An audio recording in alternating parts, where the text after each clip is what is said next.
Karachi matric board office جس میں مبینہ طور پر کروڑوں روپے کی کرپشن جو ہے وہ ہر سال سامنے آتی ہے، باقاعدہ سیزن کا لفظ استعمال ہوتا ہے۔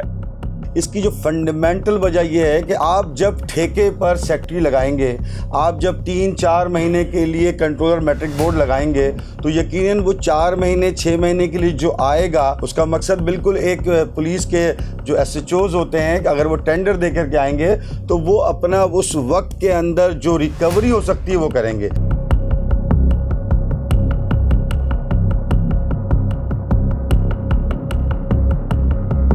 السلام علیکم، کراچی سے میں ہوں عاصم بھٹی۔ کراچی کے محکمہ تعلیم ہی نہیں بلکہ سندھ کے محکمہ تعلیم کی بات کریں تو مختلف بورڈز ضرور صوبہ سندھ میں بنے ہوئے، خاص طور پہ کراچی میٹرک بورڈ آفس جس میں مبینہ طور پر کروڑوں روپے کی کرپشن جو ہے وہ ہر سال سامنے آتی ہے، باقاعدہ سیزن کا لفظ استعمال ہوتا ہے، اور مختلف جو پوزیشنز ہیں، جو سیٹ ہیں، وہاں پر کنٹرولر، سیکٹری اور دیگر عہدیداران جو بیٹھے ہیں وہ کئی سالوں سے سیٹوں پر براجمان ہے، حتیٰ کہ جو اس دفعہ دیکھا کہ ایک شخص جو کہ باقاعدہ طور پر معطل ہے لیکن وہ پورے سسٹم کو کنٹرول کر رہا ہے۔ اسی پر بات کرتے ہیں۔ میرے ساتھ ایجوکیشن اسپیشلسٹ بیٹھے ہوئے ڈاکٹر پروفیسر معراج احمد صدیقی صاحب۔ السلام علیکم ڈاکٹر صاحب۔ معراج صاحب، یہ بتائیے گا کہ کیا میکنزم ہے، کیا طریقہ کار ہے میٹرک بورڈ آفس کا؟ دیکھیں، یہ کئی ڈیکیڈ سے اس بات کو بتایا بھی جا رہا ہے کہ آپ جو پاکستان کا سب سے بڑا بورڈ ہے میٹرک بورڈ آف کراچی، اس کی جو ریگولیٹری باڈی ہے یعنی کنٹرولر، ان کا کام صرف ایگزام کو کنڈکٹ کرنا ہوتا ہے اور کئی ڈیکیڈ سے یہ ناکام ہوتے ہیں۔ ڈیورنگ ایگزام ہی ان کی سلیکشن آف سینٹر، بچوں کی جو پوسٹنگ، رزلٹ کے اندر خردبرد، یہ تمام چیز ہوتی ہیں۔ اس کی جو فنڈامنٹل وجہ یہ ہے کہ آپ نے آج تک ایک کنٹرولر کراچی اور سیکٹری میٹرک بورڈ جو ہے جو ایلیجیبل ہو، جو آپ کے انٹرویو سے کنڈکٹ ہو کر کے آئے، آپ جب ٹھیکے پر سیکٹری لگائیں گے، آپ جب 3-4 مہینے کے لیے کنٹرولر میٹرک بورڈ لگائیں گے تو یقیناً وہ 4 مہینے 6 مہینے کے لیے جو آئے گا اور وہ کانٹریکٹ اور ایکٹنگ بیس پہ آئے گا تو اس کا مقصد کیا ہوگا؟ اس کا مقصد بالکل ایک پولیس کے جو ایس ایچ اوز ہوتے ہیں کہ اگر وہ ٹینڈر دے کر کے آئیں گے تو وہ اپنا اس وقت کے اندر جو ریکوری ہو سکتی ہے وہ کریں گے۔ لہٰذا اس ٹائم پہ بھی جس لیول کی کرپشن ہوئی ہے، جس لیول کے سینٹرز بنائے گئے ہیں اور جس لیول پر رات کی تاریخیوں میں میٹرک بورڈ کھلا ہوا تھا اور وہاں پر ایجنٹ، اور یقیناً آپ کا قصور یہ ہے کہ آپ کے اپنے افسران ملے ہیں، تو آپ کے افسر کس طریقے سے جب ایک جگہ پر بچوں کی پوسٹنگ ہو گئی ہے تو رات کے اندھیرے میں اس کی پوسٹنگ ہے رات، اور یہ کئی مرتبہ چیئرمین میٹرک بورڈ کو، کنٹرولر کراچی کو نشاندہی کروائی گئی ہے۔ 7 اپریل کو بھی کروائی گئی ہے، 8 اپریل کو بھی کروائی گئی ہے اور 10 اپریل کو بھی کروائی گئی ہے۔ اس کے باوجود بھی پوسٹنگ کا سلسلہ نہیں رکا، کیونکہ 4 لاکھ سے زیادہ طلباء و طالبات جہاں زیر تعلیم ہے وہاں پر کروڑوں روپے کی جو ہے وہ خردبرد ہے۔ لیکن اس میں جو ابھی تحقیقاتی کمیٹی نے جو کام کیا ہے وہ بھی منسٹر آف ایجوکیشن نے بنایا ہے۔ یہ تعلیمی ترجیحات کا مسئلہ ہے جس میں آپ کو فی الفوری ایک اعلیٰ سطحی جو ہے کمیٹی کی ضرورت ہے، جس کی تحقیق کے اندر منسٹری آف ایجوکیشن اور تمام کے تمام بورڈ اور تمام ایجوکیشن ادارے ان کو تحقیقاتی کمیٹی میں شامل کیا جائے اور ان سے پوچھا جائے کہ کیا کراچی کے طلباء و طالبات کا کوئی وارث ہے یا نہیں ہے۔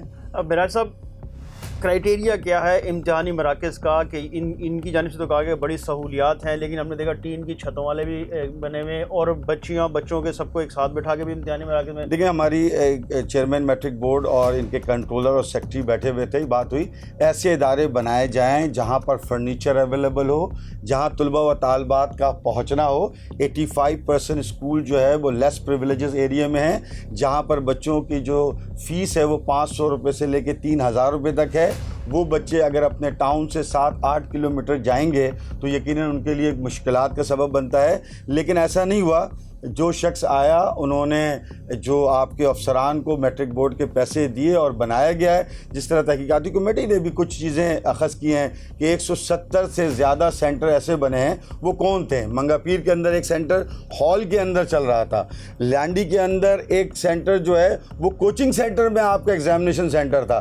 تو آپ مجھے بتائیں، کوچنگ سینٹر کو جہاں پر آپ کی رجسٹریشن ہی نہیں تھی، ہال کو جہاں پر آپ کی رجسٹریشن ہی نہیں تھی، کیسے بنا دیا؟ اسی کے برعکس آپ کے پاس 5-5 ہزار گز کے اسکول ایمٹی تھے جہاں پر آپ نے پوسٹنگ بچوں کی 100 کی ہے، 50 کی ہے۔ اچھا، اب معراج صاحب آپ نے لانڈی کا ذکر کیا، کرنگی سائڈ کی اور مختلف 2-3 جگہیں اور بھی وہاں کی ایسی ویڈیو بھی آئیں کہ جہاں پیسے لے کر VIP کلاس روم بنائے گئے، بچوں کو موبائل بھی دیے گئے، بچوں کو کاپیز بھی دی گئیں، وہ بیٹھ کے جو ہے وہ اپنے پیپر بھر رہے تھے. کیا وجہ ہے اس کو کیوں نہیں کنٹرول کر پاتے؟ دیکھیں یہی منسٹر تھے پچھلے سال جو ہیں، جب ایک لانڈی میں ایک اسکول تھا جہاں فائرنگ کا واقعہ تھا، اس کو اس منسٹر نے سیل کر دیا تھا کہ آئندہ یہ سینٹر نہیں بنے گا. اس کے باوجود اس دفعہ پھر دوبارہ وہ سینٹر بنا ہے، منسٹر صاحب وہاں گئے ہیں، دوبارہ اس کو بلیک لسٹڈ کیا ہے. تو بلیک لسٹڈ کی جو ڈاکومنٹیشن ہے کہ اگر اس سال کسی کو بند کیا گیا ہے تو وہ ہمیشہ کے لیے سیل ہو جائے نا. لہٰذا میں آپ سے پھر بنیادی بات یہ ہے کہ جب میٹرک بورڈ کے افسران پیسے لے کر کے سینٹر بنائیں گے تو وہ سینٹر والا جو ہے وہ یقیناً بچوں کو بھی کرپشن کی طرف لے کے آئے گا، کاپی بھی باہر جائے گی، آپ کا نقل کا ایک نظام بھی چلے گا. اپنی ریپوٹیشن، میں ایک فنڈامنٹل بات عاصم بھائی آپ سے کہوں گا، ان اسکولوں کو دیکھیں جہاں پر بچے پلے گروپ سے لے کر کے کلاس 8 تک موجود ہی نہیں ہیں. وہاں پر 9th اور 10 میں 300-400 بچے انرولڈ ہوتے ہیں. یقیناً یہ کون سے بچے ہیں جو ڈائریکٹ میٹرک کرنا چاہتے ہیں؟ یہ کون سا اسکول ہے جو اسکولنگ سسٹم نہیں چلاتا ہے بلکہ ایک مافیا کا پورا سسٹم کرتا ہے؟ میٹرک بورڈ آف کراچی جو ہے اس پہ ایک انکوائری کرے کہ بھائی آپ کے پاس کلاس 1 میں کتنے اسٹوڈنٹ ہیں اور میٹرک میں کتنے ہیں. اگر 1 میں آپ کے پاس 0 ہیں، 2 میں 0 ہیں، 3 میں 0 ہیں، تو 9th میں آپ کے پاس 400-200 بچے کیسے ہو گئے؟ معراج صاحب ہم مقابلہ کرتے ہیں پنجاب کا، ہم مقابلہ کرتے ہیں KPK کا، بلوچستان کی تو ہم بات ہی نہیں کرتے. اور ایک طرف دیکھنے میں آتا ہے کہ ہم ان کے مقابلے بھی کر رہے ہیں، اور دوسری طرف سندھ میں آ جائیں تو جو ہمارے پہلے ہوتا یہ تھا کہ دیہی علاقے جو ہے وہ ان کے رزلٹ کچھ اور شہریوں کے کچھ اور ہوتے تھے. لیکن اب گزشتہ کچھ سالوں سے آ رہا ہے ایک دم پرسنٹیج چینج ہو جاتی ہے، بچے سر پکڑ کے بیٹھ جاتے ہیں. دیکھیں نقل کی بنیاد میں تو بچوں کو ایک بات طے کرنا سمجھنا چاہیے کہ ان کی آگے کا کوئی فیوچر نہیں ہے. آپ دیکھیں جب بچے یہی MD-CAT اور E-CAT کا ایگزام دیتے ہیں تو وہاں پر آپ کا بچہ جو 9th میں 90% لیتا ہے تو انٹر میں جا کے C بھی نہیں لے پاتا ہے.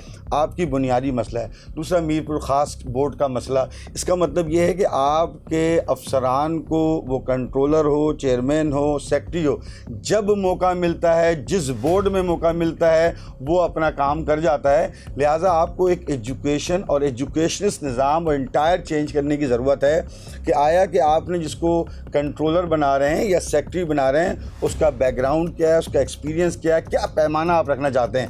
آپ کے پاس اگر کسی کی ریگولیٹری باڈی ہے، ایگزام کنڈکٹ کروانا ہے تو ایگزام کنڈکٹ کروانے کا صرف ایک کام بورڈ کا ہوتا ہے، اس میں بھی تمام بورڈ فیل پر ہیں. وہ میٹرک کراچی بورڈ نہیں ہے، میرپور خاص بورڈ دیکھیں، اس جو پیون کا جو آیا ہے کنٹرولر، وہاں پر جو IT والے ہیں، یہ تمام جگہوں پر IT والے انوالو ہیں کیونکہ اب جب سے سسٹم سٹارٹ ہوا ہے تو پوسٹنگ آسان ہے، موبائل فون پہ واٹس ایپ آتا ہے IT والوں کے پاس، وہ پنچ کرتے ہیں اور ڈائریکٹ کے ڈائریکٹ جو ہے اب تو کسی پرچی اور پرچے کی ضرورت ہی نہیں رہی ہے.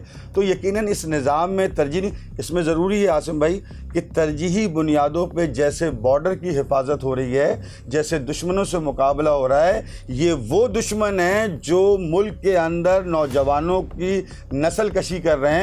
ان پہ تو فی الفوری عاصم منیر صاحب سے گزارش ہے، چیف سیکرٹری صاحب سے گزارش ہے، CM صاحب سے گزارش ہے، اس پہ ایکشن کرنا چاہیے، ورنہ اچھے لوگ اس ڈپارٹمنٹوں میں نہیں آئیں گے اور برے لوگوں کا یہ آماجگاہ بن جائے گا. اچھا معراج صاحب چلتے چلتے یہ بھی بتائیے گا کہ جیسے میٹرک بورڈ آفس بک رہا ہے، انٹر بورڈ آفس میں بھی یہ صورتحال ہے؟ دیکھیں وہاں پر بھی کئی لوگوں کی حکومت ہے، ابھی آپ نے دیکھا ہوگا وہاں پر بھی انٹر بورڈ کا تو پہلے بہت ہی برا حال تھا. اس کو ریکٹیفیکیشن کے لیے مختلف سیاسی، سماجی اور جو ایسوسیشن ہے وہ بہت زیادہ انٹرپٹ وہاں پر ہے. اور بورڈ کا تو یقیناً لاسٹ ایئر بھی انٹر بورڈ کے اندر مسائل ہوئے ہیں، باہر پیپروں کی فکسنگ نمبر بڑھی ہے. یہ تو عام طور پہ کراچی کے کسی سے بھی معلوم کریں گے کہ بھائی کسی کو نمبر لینا ہے 82 تو وہ پیمنٹ کر دے. تو یہ کیا حکومتی اداروں تک یہ بات نہیں پہنچتی ہے؟ سب کو معلوم ہے، لیکن انہیں اس کام کو روکنے کے لیے ایویڈنس چاہیے اور اس کام کو کروانے کے لیے کوئی ایویڈنس نہیں چاہیے. میرا صاحب یہ جو موبائل پہ پیپر آ جاتا ہے، صبح ہی آ گیا رات کو ہی آ گیا، یہ کیسے آتا ہے؟ نہیں دیکھیں پیپر کا تو میں بتاؤں، کیمبرج کا پیپر لیکیج ہو گیا، آپ نے دیکھا ہوگا او لیول کا. لیکن ویسے دیکھیں کراچی ایک بہت بڑا شہر ہے، یہاں سے پیپر معمار جاتے ہیں، ہب تک جتنے بھی پیپر گئے ہیں وہ بہت سیف گئے ہیں. یہ ایک مافیا ہے جو ایکسپیکٹیشن کرتا ہے، اسٹیمیٹ کر کے اپنا پیپر وہ ایک بناتا ہے، اور شام کے وقت مختلف گروپ ہیں. اس میں NCCI کو اور FIA کو اس میں ایکشن کرنا چاہیے کہ وہ اس میں پیسے بھی لیتے ہیں لیکن وہ ان کا غیر ٹیسٹ پیپر ٹائپ کا ہوتا ہے، لیکن وہ ایز اے ایگزیکٹلی پیپر بنا کر کے سیل آؤٹ کرتے ہیں۔ میرے نالج کے مطابق پیپر جو ہے وہ لیکیج نہیں ہوا ہے، لیکن اس پیپر میں جب ہب کے بعد سے کوئی لے کے جاتا ہے تو ان کے پاس سسٹم خراب یہ ہے کہ میٹرک بورڈ ہب تک کا جو ہے جہاں پر مرکز بنا ہے وہاں تک پیپر لے جاتے ہیں، وہاں کے بعد ہر پرنسپل سینٹرل سپرنٹینڈنٹ پیپرز کا بنڈل لے کے جاتا ہے، تو یہ سفر 2 کلومیٹر 3 کلومیٹر کا ہوتا ہے۔ اس درمیان پیپر نکل سکتا ہے، ڈسٹریبیوٹ ہو سکتا ہے، تصویریں بن سکتی ہیں اور واٹس ایپ پہ آ سکتا ہے۔ بہت شکریہ معراج صاحب۔ جس طریقے سے معراج صاحب فرما رہے تھے کہ ایک طرف منشیات جو کہ ہماری نسل کو برباد کرتی ہے، بالکل ویسے ہی یہ بھی وہ زہر ہے جو نوجوان اور بچوں کے دل و دماغ میں ان کے ہاتھوں میں تھمایا جا رہا ہے تاکہ وہ اپنے مستقبل کو آج ہی تاریک کر دیں اور جب کبھی زندگی کے اصل میدان میں اترے تو انہیں وہ کچھ پتہ ہی نہ ہو جو انہوں نے پڑھا تھا۔